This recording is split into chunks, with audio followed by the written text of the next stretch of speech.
نہ میں وہابی نہ میں بابی، میں ہوں مسلم علمی کتابی، نہ میں وہابی نہ میں بابی، میں ہوں مسلم علمی کتابی، نہ میں وہابی نہ میں بابی، میں ہوں مسلم علمی کتابی۔ جی ہمارے ساتھ ہیں شیو گوتم۔ رحمۃ اللہ وبرکاتہ۔ السلام علیکم ورحمۃ اللہ وبرکاتہ۔ جی بلال سر، کیا حال چال ہے؟ الحمدللہ میں ٹھیک ہوں۔ آپ مجھے بتائیں آپ پہلے لائف اسٹریم میں آ چکے ہیں؟ جی نہیں سر، میں فرسٹ ٹائم آیا ہوں۔ فرسٹ ٹائم مجھے یہ بتائیں آپ مسلم ہیں؟ میں نیو مسلم ہوں، میں اس سمے سعودی عربیہ میں انڈین کا رہنے والا ہوں، اور اچھا جی، 2000 آپ گوتم لکھا ہے نا نام اپنا، تو میں سمجھ رہا ہوں کہ شاید نہیں، میں 2013 میں سعودی عربیہ آیا تھا تو ادھر میں اسلام قبول کیا تھا، اور ابھی میرا نام مسلم ہے، تو یہ میری جو جی میل آئی ڈی ہے وہ شیو گوتم کے نام سے ہے۔ اچھا کیا نام ابھی آپ کا نام کیا ہے؟ وسیم۔ وسیم، ٹھیک ہے جی۔ یہ کچھ بتائیں اپنے بارے میں، کیا عمر ہے آپ کی اور کیا کرتے ہیں؟ بلال سر بھائی، میں ہاؤس ڈرائیور کی نوکری کرتا ہوں سعودی عرب میں، اور میری عمر 34 ایئرس ہے۔ اچھا، ویسے آپ انڈیا سے ہیں؟ میں انڈیا سے، یو پی سے ہوں۔ اچھا ماشاء اللہ۔ آپ تو پہلے بتائیں آپ کس مذہب سے آپ کا تعلق تھا؟ میں ہندو ریلیجن پہ پہلے تھا، ابھی تو الحمدللہ مسلم ریلیجن پہ ہوں۔ اچھا، تو کیا وجہ بنی آپ نے اسلام قبول کیا، کیا دیکھا؟ دراصل ہندو ریلیجن میں کچھ معاملات جو جاتی کو لے کر ہے اور ایک بات کے وشے میں تھا، وہ مجھے تھوڑا سا کھٹک رہا تھا انڈیا سے۔ علی بھائی کا میسج بھی آیا، وہ کہہ رہے ہیں وسیم، وہی پوچھ رہے ہیں وسیم بھائی آپ کب اور کیوں مسلم ہوئے؟ یہ کچھ ہمیں سٹوری آپ سنائیں ذرا۔ میں مسلم 2013 میں جب سعودی عرب آیا تھا تو انڈیا میں کچھ براہمن لوگ جو ہے تو ہمارے ساتھ غلط کام کیے تھے، غلط یعنی جات کا بھید بھاؤ کرتے ہوئے ہم لوگوں کو وہ رسپیکٹ نہیں ملتا تھا، تو کچھ دل میں کھٹک انڈیا سے ہی تھی۔ اس کے بعد سعودی عرب آیا، الحمدللہ کچھ لوگوں نے دعوت دیا، کتابیں دی، اس کے بعد پھر مجھے راستہ ایک ملتا گیا اور پھر میں اسلام قبول کر لیا۔ اسلام کی آپ کو کون سی چیز اچھی لگی جس کو آپ دیکھ کے آپ نے کہا یہی دین سچا ہے؟ دراصل شروع میں تو میں اسلام کے خلاف نہیں تھا اور پچ میں بھی نہیں تھا، یعنی میں نہ اس کے پچ میں تھا نہ اس کے حق میں تھا، لیکن اس میں دیکھتا تھا اس صلاح کے اوپر لے کر کہ اس صلاح میں لوگ باغ اگر اگلی صف میں کوئی بندہ بڑا ہو یا امیر ہو یا غریب ہو، کوئی وہاں کھڑا ہو جائے تو اس کو پھر پیچھے نہیں کر سکتے۔ ہاں، ایک سامان جیسے کامن سی چیزیں ہوتی ہیں، تو الحمدللہ یہ ساری چیزیں بہت اچھی لگی تھی مجھے اسلام کی طرف مطمئن ہونے کے لیے۔ تو آپ کے باقی گھر والے، آپ شادی شدہ ہیں؟ میں جی ہاں صاحب۔ تو آپ کے جو گھر والے ہیں وہ بھی مسلم ہیں ابھی، یا ان کا مذہب ابھی ہندو ہے؟ بہت بڑا کنڈیشن ہے، حالانکہ میں 6 بار چھٹی جا چکا ہوں اور ابھی تک تو مسز میری جو ہے مسلم نہیں ہوئی ہیں۔ بہرحال میں ان کو دعوت دینے کی پوری کوشش جتنی بھی ہو سکا ہے کیا ہوں، ان کے جو حقوق ہے وہ ادا کر رہا ہوں، اور اللہ سے دعا کرتا ہوں کہ اللہ تعالیٰ ان کو بھی ایمان کی دولت دے جس طرح مجھے دیا ہے۔ اچھا، ابھی والدین آپ کے بھی ہندو ہی ہیں؟ والد صاحب کا انتقال ہو گیا، والدہ صاحب ہیں اور بھائی وغیرہ بھی ہیں، لیکن وہ سب نان مسلم ہندو ہی ہیں۔ اچھا، تو پھر علی بھائی کا آپ کو کیسے تعارف ہوا؟ علی بھائی کو مجھے 2014 میں تعارف ہوا تھا، وہ ایک ڈاکٹر ذاکر نائک کا پروگرام تھا جو جنتی لشکر کی بصارت کے وشے میں، تو ڈاکٹر علی بھائی نے ریپلائی کیا تھا، مطلب کہ جو پہلا لشکر تھا وہ نہیں تھا، دوسرا تھا، وہاں سے میں اسٹارٹ کیا تھا۔ اچھا، ماشاء اللہ، مجھے بڑا اچھا لگا آپ ماشاءاللہ مسلمان ہوئے ہیں، اور علی بھائی کا بھی آپ کے لیے میسج آیا یہاں پہ، میں وہ ڈسپلے کراتا ہوں۔ وہ علی بھائی آپ سے پوچھ رہے ہیں کہ وسیم بھائی اسلام کی سب سے خوبصورت چیز توحید ہے، توحید اور اس کے بعد انسانیت کی قدر ہے، الحمدللہ۔ اور ایک چیز میں بتانا چاہوں گا، الحمدللہ یہ اللہ کا فضل ہے کہ جب سے میں علی بھائی کا ویڈیو دیکھا ہوں، اور میں یہ کئی لوگوں سے میرا مناظرہ ہوا ہے، خاص طور پہ جو سعودی عرب میں امام رہ چکے ہیں، چاہے وہ تکنے کے اوپر، کپڑے کے اوپر ہو، چاہے وہ رفع دین کے اوپر ہو، یا جتنی بھی سنت رسول صلی اللہ علیہ وسلم کی ہے، میں کئی بار میری بحث ہوئی، اور اللہ کے فضل سے، اور میں محمد علی مرزا صاحب کی جو تعلیمات ہے یوٹیوب پر، اس کی وجہ سے میں الحمدللہ ابھی تک مجھے کوئی جو ہے نا شکست نہیں ہوئی۔ ماشاءاللہ، تو نماز تو ماشاءاللہ آپ سنت کے مطابق پڑھتے ہوں گے؟ الحمدللہ میں رفع دین سے پڑھتا ہوں، تکبیر اولیٰ کے ساتھ پہ کوشش کرتا ہوں۔ ہاں، جتنی بھی رسول صلی اللہ علیہ وسلم کی سنت میں نے جو سنا، اس کو میں ترنت جو ہے کوشش کرتا ہوں کہ میں فالو کروں۔ علی بھائی کہہ رہے ہیں وسیم بھائی اپنی وائف کو میری ویڈیو کریٹر ضرور دکھائیں۔ حالانکہ میں 6 بار چھٹی گیا تھا بلال بھائی، اور इंडिया में खास तौर पे यूपी में बहुत टफ कंडीशन है हिंदू मुस्लिम को लेकर, लेकिन अल्लाह के फजल से मैं सेफ रहा। बहुत सारी बहस भई है, कुछ ब्राह्मणों के साथ, कुछ आर्मियों के साथ और कुछ पुलिस वालों के साथ भी 1-2 बार बहस भई, आम पब्लिक के साथ भी बहस भई, लेकिन अल्लाह के फजल से अभी तक सलामत हूँ और आगे अल्लाह अलम, तवक्कल अला अल्लाह भाई। अल्लाह ताला आपके लिए मज़ीद आसानियाँ पैदा करे। तो हम तो आपके लिए दुआ कर सकते हैं, अल्लाह ताला आपकी जो वाइफ है और दूसरे भाई बहन जितने भी हैं उनको इस्लाम की दौलत से माला माल करे। आपके लिए दुआ है, उनके लिए भी दुआ है। तो अभी मुझे बताएं कि इस दावत हक को फैलाने में अभी आप क्या काम कर रहे हैं, कुछ कर रहे हैं काम? सर मैं बिलाल भाई समझ नहीं पाया था सवाल आपका। जो इस दावत हक है, इस्लाम की दावत हक है, उसको आप किस तरह आगे फैला रहे हैं? दरअसल मैं जो इस्लाम का काम करता हूँ, मैं जो मोहम्मद अली मिर्जा भाई की जो PDF है यूएस में वेबसाइट पर, इनको प्रिंट करके आम पब्लिक को शेयर करता हूँ। अच्छा, ये बताया आपने कि वीडियो कब देखी थी पहली आपने? शायद 2014 में, मुझे याद है 2014 में, श्योर नहीं हूँ किस महीने में, लेकिन 2014 में वो जो डॉक्टर जाकिर नायक ने फतवा दिया था ना, उस पे जन्नती लश्कर के ऊपर बसारत पे, उस दिन तिनिया या क्या था, तो मोहम्मद अली मिर्जा भाई ने रिप्लाई किया था कि वो पहला लश्कर नहीं था, वो दूसरा लश्कर था या तीसरा, ऐसा कुछ था। तो वहां से मैं स्टार्ट की थी, 14 के बाद की बात है। सही। अच्छा, अली भाई का मैसेज आया, वो कह रहे हैं वसीम भाई इंशाअल्लाह इमाम काबा भी आपकी दलील का मुकाबला नहीं कर सकेगा, टाइम क़यामत तक है, कुरान और सुन्नत में बहुत पावर है, मेरा कोई कमाल नहीं है।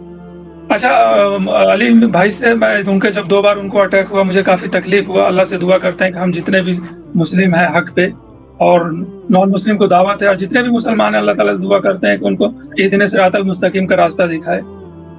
आमीन।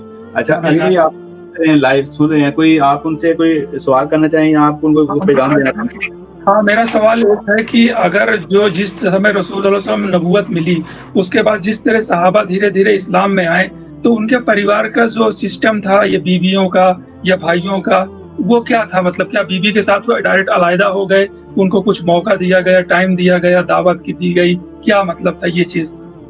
अच्छा, आप कह रहे हैं कि जब साहबा ने इस्लाम कबूल किया तो उनका जो मामला था बीवियों के साथ, घर वालों के साथ कैसा था? बीवियों के साथ वो अलहदा हो गए थे, ये पूछना चाह रहे हैं? यही सर सवाल है। ये अली भी आज का आखिरी सवाल, वसीम भाई थे शिव गौतम, जो जिनका पहला नाम हिंदू थे पहले, तो वो सवाल पूछ रहे थे कि जब साहबा ने इस्लाम कबूल किया है तो उनका जो बीवियों के साथ उनका मामला था वो कैसा था? क्या वो अलहदा हो गई थी? गालिबन वो इसलिए पूछना चाह रहे थे कि उनकी बीवी जो है ना वो अभी तक हिंदू है ना, गालिबन वो इस हवाले से सवाल पूछना चाह रहे थे। देखिए जी, एक खुशी की खबर तो ये है उनके लिए कि उन्होंने ये फैसला करके तौहीद को चूज करके हमेशा की कामयाबियां मुकद्दर कर ली हैं। लेकिन गम ये है कि बीवी बच्चे के हवाले से उनका गम, फिर माँ बाप रिश्तेदारों के हवाले से मैं इसको फील कर सकता हूँ कि कितनी मुश्किल आजमाइश उन पे आ गई। इन प्रिंसिपल तो ये है कि इस्लाम सिर्फ ऐसी औरत से शादी की इजाज़त देता है या उसे निकाह में रखने की इजाज़त देता है जो आसमानी मज़हब में से किसी मज़हब के मानने वाली हो, यदि ज्यूज हो में से हो या क्रिश्चियन हो। मुसलमान की तो मुसलमान के साथ ऐसे ही जायज़ है। अब इस तरह का जो बुत परस्ती का मज़हब है या दूसरे मज़हब हैं, ऐसी औरतों के साथ एक मुसलमान को शादी करने की या उसे निकाह में रखने की इजाज़त नहीं है। सूरतुल बकरा में वाज़े आ गया कि मुशरिका औरत और मुशरिक मर्द जो है वो मुशरिक औरत के साथ शादी करेगा, कोई मोमिन मर्द जो है वो मुशरिक औरत के साथ, या कोई मोमिना औरत मुशरिक मर्द के साथ नहीं रह सकती। बाकी कुरान हकीम में सूरतुल मुमतहिना में आया है कि कुछ मुसलमान औरतें उस वक्त हिजरत करके जब मदीना शरीफ आ गई, तो ये तो कुरान में है, तो उनके जो साबिका शोहर थे उनसे उनका रिश्ता खत्म कर दिया गया और फिर अल्लाह ताला ने कहा कि तुम नए हक महर के साथ इन औरतों के साथ निकाह कर लो और इन्हें वापस भी नहीं करना। सुलह हुदैबिया की ट्रीटी सिर्फ मर्दों के ऊपर अप्लाई की गई थी, औरतों पे नहीं। हाँ, अगर कोई गैर मुस्लिम शादीशुदा जोड़ा इस्लाम में दाखिल होता था और दोनों मुसलमान होते थे तो नबी इस्लाम उनका तजदीद निकाह नहीं करवाते थे, वो पुराने निकाह के ऊपर ही उस मामले को आगे चलाया जाता था। लेकिन अगर दोनों में से एक काफिर है, अगर तो मर्द काफिर है, वो किसी भी मजहब से है, मोमिना औरत उसके अकद में नहीं रह सकती। हाँ, अगर औरत काफिरा है, मर्द मोमिन है या मुस्लिम है, तो वो रह सकती है अगर वो औरत यहूदी है या ईसाई है। इसके अलावा अगर किसी और मजहब के मानने वाली है तो उसको इजाजत नहीं है। चाहे वो एथियस्ट हो, चाहे वो हिंदू हो, जैन मजहब से ताल्लुक रखती हो, पारसी हो, ये सब के सब जो इनकी औरतें, इनके साथ निकाह की इजाज़त नहीं है, सिर्फ अहले किताब की औरतों के साथ निकाह की इजाज़त है सूरतुल माइदा में, वो भी एज ए लास्ट। अब जाहिर है कि ये चूँकि इनकी वाइफ हिंदू हैं तो अभी तो उनको जिसने कह रहे हैं मैं उनको चांस दे रहा हूँ, तो मेरी तो रिक्वेस्ट ये है कि आप फौरन से पहले उनसे इलाही इख्तियार करें।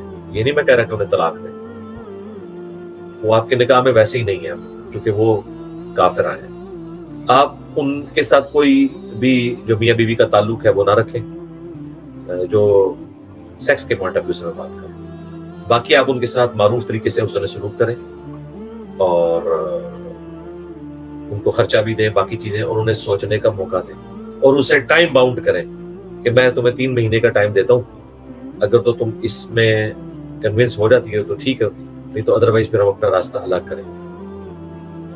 इस तरह परमानेंटली आप जिंदगी उनके साथ नहीं गुजार सकते, वो ज़िना में शुमार है। अभी फौरन तो ये अपना सेक्स के पॉइंट ऑफ व्यू से तो मामला खत्म करें, बाकी ठीक है, उन्हें खर्चा पानी वो बाकी सारे चीजें देते रहे आप, बच्चे भी ज़ाहिर उनके पास हैं।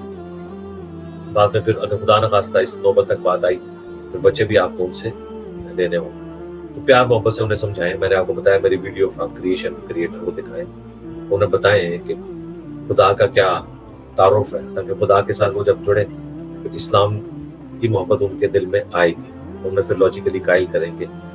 मेरा ख्याल है एक हिंदू को समझाना दुनिया में सबसे आसान काम है, क्योंकि वो तो इतनी फाश गलतियां कर रहा होता है, हाथों की बनी हुई मूर्तियां, और अगर वो कहें कि हमारे नज़दीक तो ऊपर बड़ा भगवान वही है, तो फिर उन्हें हिंदुओं की किताबों के हवाले दें जो डॉक्टर जाकिर नाइक ने similarities between Hinduism and Islam में बताया है कि तुम्हारी अपनी किताबें भी मानती हैं कि कोई स्टैचू नहीं होना चाहिए, तो प्रैक्टिकली तो हिंदुइज्म अपनी किताबों पे भी नहीं चल रहा। तो जब अपनी किताबों पे नहीं चल रहा तो वो कौन से पर रिलीजन को लेके चल रहा। फिर जो उन्होंने एक बड़ी अच्छी चीज़ हाईलाइट की थी जिसकी वजह से वो मुसलमान हुए हैं कि ज़ात पात का जो फ़र्क है बहुत बड़ा है, और उनको इस्लाम की खूबसूरती नजर आई कि मुसलमानों में चाहे वो बादशाह है चाहे फकीर है, वो एक ही सफ में खड़ा होता है नमाज के दौरान, अल्लाह के सामने सब बराबर। अभी तो खैर वो कह रहे हैं मैं सऊदी हूँ, तो वो उन्होंने वहाँ पे ये भी ऑब्जर्व किया होगा कि चाहे कोई बादशाह है, कोई फकीर है, कोई अरबपति है, कोई गरीब है, सब के सब 2 अनसीली चादरों में हज करते हैं और कोई फर्क नहीं कर सकता। सफेद कलर की चादरें होती है, नॉर्मल वही कॉटन, एक अमीर ने भी पहना हुआ है, गरीब ने भी। ज़ाहिर है अल्लाह के नज़दीक तो ये जो कबायली सिस्टम है, ज़ुबानों का इख्तलाफ है, ये सिर्फ पहचान के लिए जो सूरह अल-हुजुरात में है कि हमने तुम्हें कबीलों में, ग्रोहों में बांटा है ताकि तुम्हारी पहचान हो। इन्ना अक्रमकुम इंदल्लाहि अत्क़ाकुम, अल्लाह के नज़दीक सबसे ज़्यादा इज्जत वाला वो है तुम में से जो खुदा खौफी रखता है, खुदा का तारुफ रखता है, खुदा को रिस्पॉन्स करता है, तकवा इख्तियार करता है। तो ये इस्लाम की वो खूबसूरती है। बाकी वो हिंदू भाई ये भी बता रहे थे कि जी मैं यजीद वाले इशू में डॉक्टर जाकिर नाइक को जो मैंने रिबटल किया था उस वीडियो से वो मुतासिर हुए हैं, और वो ये भी बता रहे थे उसमें कि बड़े बड़े जो अरब के उलमा हैं वो मेरे सामने लाजवाब हैं। तो मेरे भाई लाजवाब ही होंगे, क्योंकि चाहे अरबी हो या अजमी हो, बात तो होगी जो किताबों में लिखी है।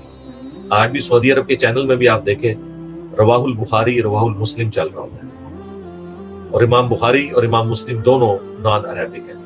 इमाम बुखारी रशिया के रहने वाले थे, इमाम मुस्लिम ईरान के निशापुर के रहने वाले थे, वो शहरिया कबीले से ताल्लुक रखते थे।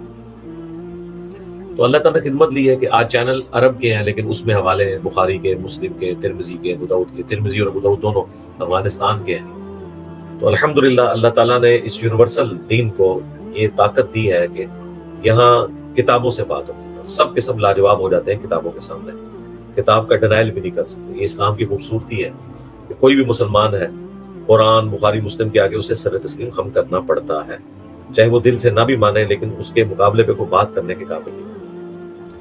अल्लाह का शुक्र है अल्लाह ने उनके इखलास के सबब, अगरचे वो हिंदू से मुसलमान हुए और फिर डॉक्टर जाकिर नाइक से मुतासिर थे, यानी अहले हदीस फिरके से, सऊदीया में भी थे, अहले हदीसों से मुतासिर हुए, लेकिन देख लें इल्म इतनी बड़ी चीज़ है कि वो उस फिरके में भी कायम नहीं रह सके और कुरान और सुन्नत के मनहज को उन्होंने अडॉप्ट किया, फिर वारियत को 3 तलाक़ें दी। ये इल्म की ताकत है, खूबसूरती है। इसमें बाकी आम मुसलमानों के लिए भी लम्हा फिक्री है जो अपने अपने फिरकों के साथ चमटे हुए हैं कि फिरकों को छोड़ के किताब और सुन्नत की तालीमात के ऊपर चलने की कोशिश किया करें।